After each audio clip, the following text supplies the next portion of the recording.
Hello dear students, I welcome you all on AEC Plus digital platform of advanced engineering classes. आज के session में हम practice session start कर रहे हैं स्ट्रेंथ ऑफ मटेरियल का। स्ट्रेंथ ऑफ मटेरियल के अंदर जो सिलेबस में मेंशन है वो है property of material, concept of stress and strain, then tension, compression, shear, bending, torsion, ये सब सिलेबस के अंदर मेंशन है। सो जो स्ट्रेस और स्ट्रेन का बेसिक कॉन्सेप्ट है वो प्रॉपर्टीज ऑफ मटेरियल से आता है, तो इसलिए हम पहले उसको स्टार्ट कर रहे हैं। और पहला जो हमारा सेशन है वो हम जो क्वेश्चंस यहाँ पर लेंगे वो हम प्रॉपर्टीज ऑफ मटेरियल पे लेंगे। तो आइए स्टार्ट करते हैं हमारे सेशन को। सबसे पहला क्वेश्चन यहाँ पर हमारे सामने है। The first question is the limit of Poisson's ratio is. देखिए पॉइजन्स रेशो जो होता है इसको हम म्यू से डिनोट करते हैं, और ये रेशो होता है lateral strain to the longitudinal strain, और लेटरल और लॉन्गिट्यूडनल का रेशो होता है, ठीक है। यहां पर इसमें मॉड भी लगाया जाता है, मतलब ये आंसर कभी भी नेगेटिव नहीं आना चाहिए। दूसरा, पॉइजन रेशो जो होता है इसकी कोई यूनिट नहीं होती, नो यूनिट।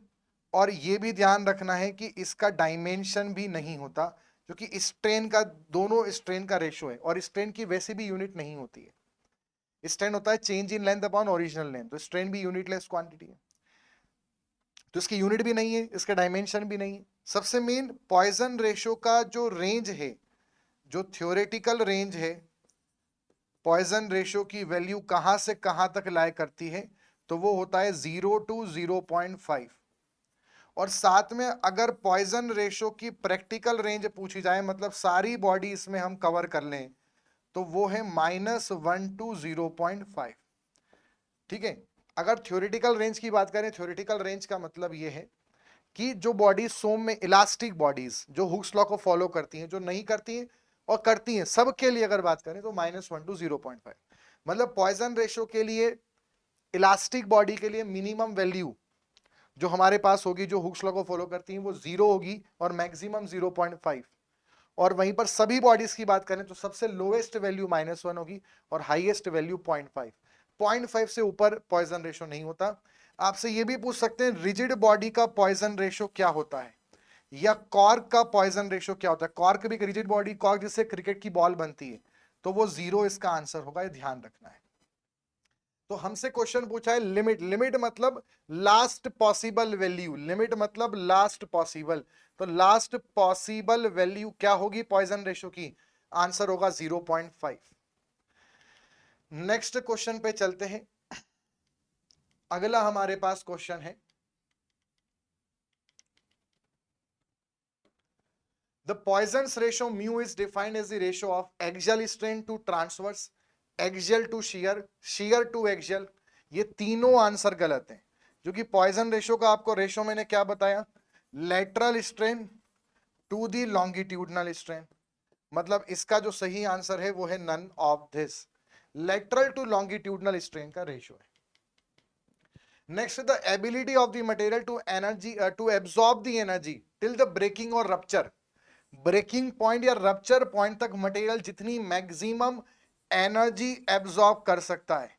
अगर एनर्जी बोला है और कोई भी पॉइंट मेंशन नहीं है या एनी पॉइंट, तो आंसर हमारा होगा स्ट्रेन एनर्जी, सिर्फ स्ट्रेन एनर्जी हम बोलेंगे।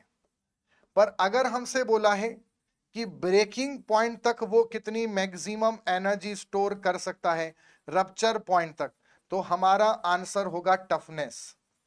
और अगर वो वहां पर बोलता है till the elastic limit, elastic limit तक कितना कर सकता है मैक्सिमम एनर्जी, तो हमारा आंसर होगा रेजिलियंस।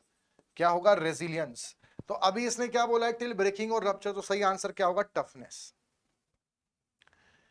नेक्स्ट है यहां पर, the Poisson ratio is constant up to elastic limit. Elastic limit तक पॉइजन रेशो कांस्टेंट होता है। It is in the ratio of, elastic limit तक का मतलब है कि जो बॉडी जिनका इलास्टिक रेंज है, इलास्टिक रेंज में पॉइजन रेशो की वैल्यू क्या होगी। तो जो इलास्टिक बॉडी होती है उनका जो पॉइजन रेशो है वो 0.25 टू 0.42 होता है, ठीक है।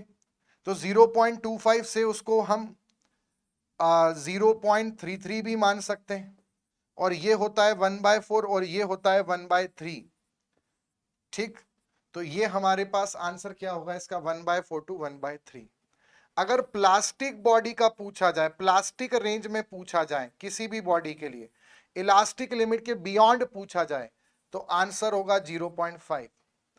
अगर ग्लास का पॉइजन रेशियो पूछा जाए तो 0.05।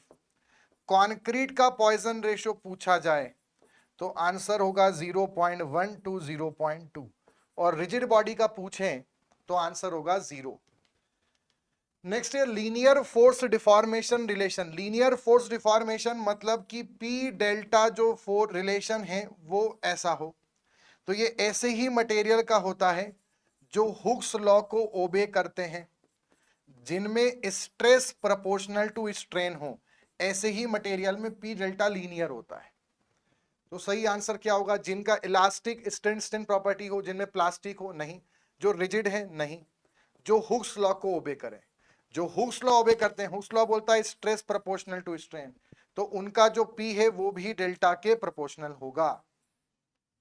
और जो हुक्स लॉ को ओबे नहीं करेंगे उनका जो पी डेल्टा रिलेशन होगा वो कर्वी लीनियर होगा, जो हुक्स लॉ को ओबे नहीं करेंगे। नेक्स्ट है, अच्छा एक और ध्यान रखना, ऐसे मटेरियल जिनका जो ग्राफ है वो ऐसा हो जो हुक्स लॉ को ओबे करते हैं, उनको आइडियली इलास्टिक भी कहा जाता है। क्या बोलते हैं? Ideally elastic.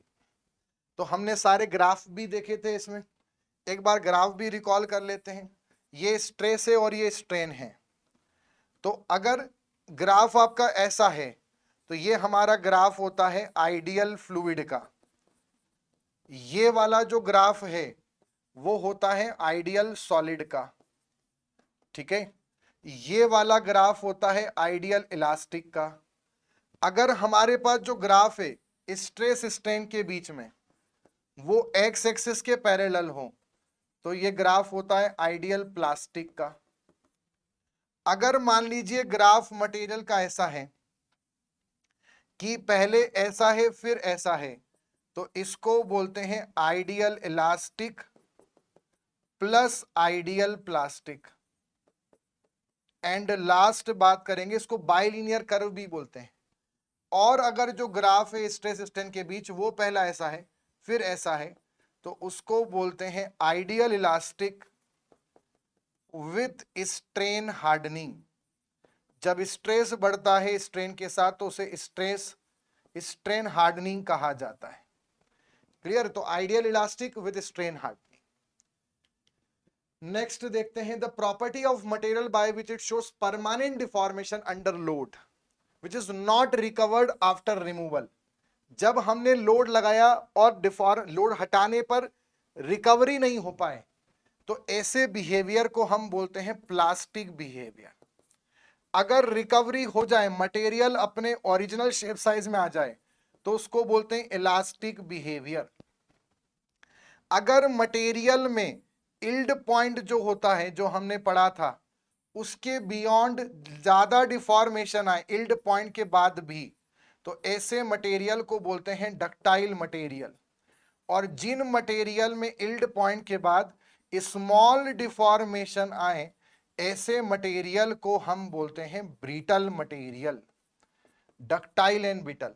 जिनका फ्रैक्चर स्ट्रेन 5% से ज्यादा हो वो डक्टाइल, और जिनका फ्रैक्चर स्ट्रेन 5% से कम हो वो ब्रिटल। अभी रिकवरी की बात करी है तो सही आंसर क्या होगा? प्लास्टिसिटी। नेक्स्ट है which of the following is a dimensionless quantity. Dimensionless कौन सा है? शेयर फोर्स नहीं, न्यूटन। इसका डायमेंशन होता है MLT-2। स्ट्रेस इसका भी ये है न्यूटन पर मीटर स्क्वायर पास्कल। इसका होता है डायमेंशन ML-1T-2। स्ट्रेन होता है change in length upon original length, तो इसका यूनिट क्या होगी? कोई यूनिट नहीं होगी। और डायमेंशन भी क्या होंगे? M0, L0, T0। Modulus of elasticity, young modulus, share modulus, bulk modulus, सबका यूनिट स्ट्रेस का होगा। क्यों? स्ट्रेस बराबर स्ट्रेन इनटू यंग मॉड्यूलस, तो यंग मॉड्यूलस बराबर स्ट्रेस अपॉन स्ट्रेन। तो इसकी यूनिट पास्कल है और इसकी कोई यूनिट नहीं, तो इसकी भी यूनिट क्या होगी? इन सब की पास्कल, यानी न्यूटन पर मीटर स्क्वायर। यानी ml -1 T-2 जो स्ट्रेस का होता है वही डायमेंशन इनका होगा। मतलब कि स्ट्रेन जो है वो डायमेंशनलेस क्वांटिटी है इस क्वेश्चन के according. In a tensile test, when a material is stressed beyond elastic limit, the tensile strain जो आते हैं वो कैसे आते हैं? स्ट्रेस के कंपैरिजन में जो स्ट्रेन आता है वो कैसा आता है स्ट्रेस से कंपैरिजन में? कब? जब हम इलास्टिक लिमिट के आगे हों। वो धीरे धीरे कम होता है, धीरे धीरे बढ़ता है, बहुत तेजी से कम होता है, बहुत तेजी से बढ़ता है। अगर हम स्ट्रेस स्ट्रेन डायग्राम देखें जो हमने माइल्ड स्टील का पढ़ा था, तो उसका जो डायग्राम होता है वो ऐसा होता है और ये ऐसा। ये हमारा इलास्टिक लिमिट था। इलास्टिक लिमिट के बाद पूछ रहा है, मतलब वो ये इस रीजन का पूछ रहा है जिसको हम इल्ड प्लेटू भी बोलते हैं। तो इल्ड प्लेटू वाले रीजन में क्या होता है? स्ट्रेन जो है वो बढ़ रहा है बहुत तेजी से, पर स्ट्रेस लगभग कांस्टेंट है। इल्ड प्लेटू में स्ट्रेन बढ़ रहा है, स्ट्रेस लगभग कांस्टेंट है। मतलब स्ट्रेन स्ट्रेस की तुलना में बहुत तेजी से बढ़ रहा है। तो सही आंसर होगा D, increases more quickly. In SI system the unit of stress, अभी हमने पढ़ा स्ट्रेस की यूनिट क्या होगी? फोर्स अपॉन एरिया, मतलब न्यूटन पर मीटर स्क्वायर, मतलब क्या होगा? पास्कल। तो सी आंसर। न्यूटन फोर्स की यूनिट है, वाट पावर की यूनिट है, और केजी पर सेंटीमीटर स्क्वायर एसआई यूनिट नहीं है, सेंटीमीटर सीजीएस में। अगला है the stress strain curve for ideally plastic material. देखो ये किसका है? Ideally elastic. ये जो है ये आइडियली इलास्टिक का है, फिर आइडियल प्लास्टिक। ये किसका है? ये है आइडियली प्लास्टिक का। ये माइल्ड स्टील का है, और ये किसी भी दूसरे मटेरियल का ग्राफ है, बट ये वाला ग्राफ आइडियल प्लास्टिक का है। तो सही आंसर है सी आंसर। नेक्स्ट है the creep strain is caused due. देखो क्रीप जो होता है वो हमने पढ़ा है। क्रीप क्या है? एक तो परमानेंट डिफॉर्मेशन है क्रीप। कब परमानेंट डिफॉर्मेशन है? प्लास्टिक स्ट्रेन है। कब है? जब कांस्टेंट लोड लगे, पर लोड भी कैसा होना चाहिए? विद इन इलास्टिक लिमिट, और साथ में लॉन्ग टाइम के लिए लोड लगना चाहिए, तब आपका क्रीप आता है। जो लोड लंबे समय तक एक जैसा लगे उसे सस्टेन्ड लोड बोलते हैं। तो ऐसा लोड स्ट्रक्चर में होता है डेड लोड। डेड लोड ऐसे होते हैं जो लंबे समय तक लगते हैं, और जो लाइव लोड होते हैं वो ऐसे होते हैं जो स्मॉल टाइम के लिए लगते हैं। मतलब जब भी लाइव लोड होगा, जैसे किसी भी स्ट्रक्चर पर हम खड़े फिर हम कहीं चले गए तो हम लाइव लोड हो गए, बट जो स्ट्रक्चर का खुद का सेल्फ वेट है वो तो हमेशा उसके साथ रहेगा, तो वो डेड लोड कहलाता है। तो क्रीप मेनली डेड लोड के कारण आता है। Total number of elastic constant isotropic, total constant पूछा है, तो आइसोट्रॉपिक में टोटल कांस्टेंट 4 होगा। कौन कौन सा? ई, जी, के, म्यू। अगर ऑर्थोट्रॉपिक पूछा और एनआइसोट्रॉपिक पूछा, एनआइसोट्रॉपिक वो जिनमें हर दिशा में सेम प्रॉपर्टी नहीं होती, ऑर्थोट्रॉपिक में परपेंडिकुलर डायरेक्शन में सेम प्रॉपर्टी नहीं होती। अब यहां पर टोटल पूछा है तो 4 है। इंडिपेंडेंट कांस्टेंट पूछते तो इसमें 2 होते हैं, इसमें 9 होते हैं, इसमें 21 होते हैं। इंडिपेंडेंट कांस्टेंट दोनों 21, पर टोटल पूछा तो टोटल सिर्फ इसका याद रखना, सिर्फ इसी में पूछेंगे, इन दोनों में नहीं। तो इसका 4 आंसर होगा। Next is the stress below which material is a high probability of not falling under reversal of stress. Reversal of stress का मतलब होता है साइक्लिक लोडिंग। साइक्लिक लोडिंग, एक जैसा लोड बार बार आ रहा है। रिवर्सल ऑफ स्ट्रेस का मतलब है alternate tension and compression. Reversal मतलब कभी कंप्रेशन आया कभी टेंशन आया, ऐसी 2 चीजें आ रही हैं। तो इसमें ये इसमें जब मटेरियल फेल होता है तो इस फिनोमेना को हम बोलते हैं फटीग। क्या बोलते हैं? फटीग। साइक्लिक लोडिंग जब होती है तो मटेरियल में जब वो फेल होता है तो वो फेल होने का तरीका है फटीग। और मटेरियल का जो फटीग में रेजिस्टेंस है, जो प्रतिरोध क्षमता है, उसको हम बोलते हैं एंड्योरेंस लिमिट, या फटीग स्ट्रेंथ भी कहा जाता है। फटीग में ताकत कितनी, रेजिस्टेंस कितना है, तो सही आंसर होगा एंड्योरेंस लिमिट। टॉलरेंस भी उसका आंसर है, बट ज्यादा करेक्ट होगा एंड्योरेंस लिमिट। सो फटीग रेजिस्टेंस पूछे तब भी आंसर होगा एंड्योरेंस लिमिट।